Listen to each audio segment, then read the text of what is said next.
حسين. برافو من حسين الراقد، تمشي الكرة للفريق الغير الاستوائي. 118 دقيقة عن طريق بلبوع، عن طريق بلبوع. ظلمونا سرقونا. ترجع الكرة مرة أخرى عن طريق عبد النور، ضربة جزاء. كرة للراقد، برافو، امشي يا يوسف، واحدة واحدة يا يوسف. المساكني تمشي كرة شيخاوي، وصلوا الكرة يا شرميتي، شرميتي يمشي كرة منصر، واقف الشرميتي والكرة تمشي تماس. يلا مين، يلا مين، يلا نمشيو نمشيو. 118 معتدين ثانية. كان تعدلوا الآن، حطوا في بالكم شامبيون دافريك. كان ترجعوا في الظروف هذه راكم مش تنسوها. تمشي كرة عبد النور، يلا عبد النور، امشي عبد النور، خلينا شانس أخرى في أتاك أخير.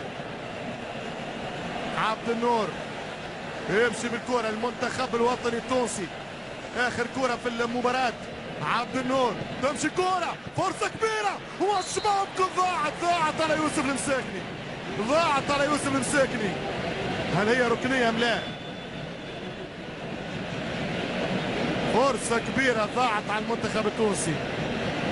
خسارة. شوف الكرة، شوف الفرجاني، شوف الكرة، فيها ركنية، فيها ركنية.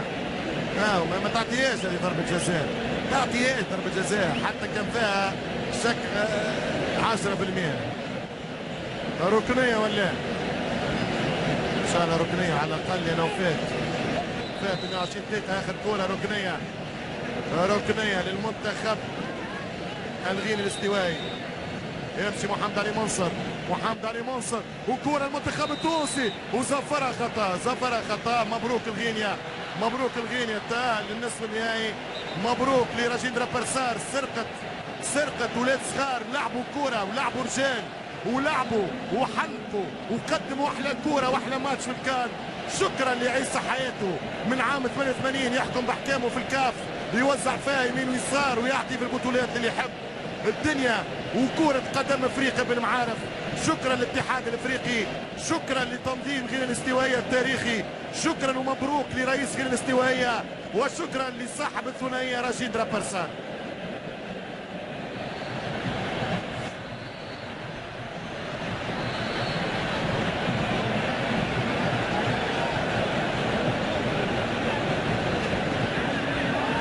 ما حبوش يعطيوا الكرة. مش ممكن، مش ممكن، مش ممكن، مش ممكن، مش ممكن، مش ممكن. شيء يندى له الجبين يا مالك، شيء يندى له الجبين، شيء يندى له الجبين. ريت واحد يبدا عامل عملة 60,000 ورقة حمراء، خرجها. 45 سنة حكم دولي أخير. ريت يبدا ما عندناش ثقل في الاتحاد الافريقي، يكوروا بيك كيما يحبوا. سامحوني في الكلمة باشا.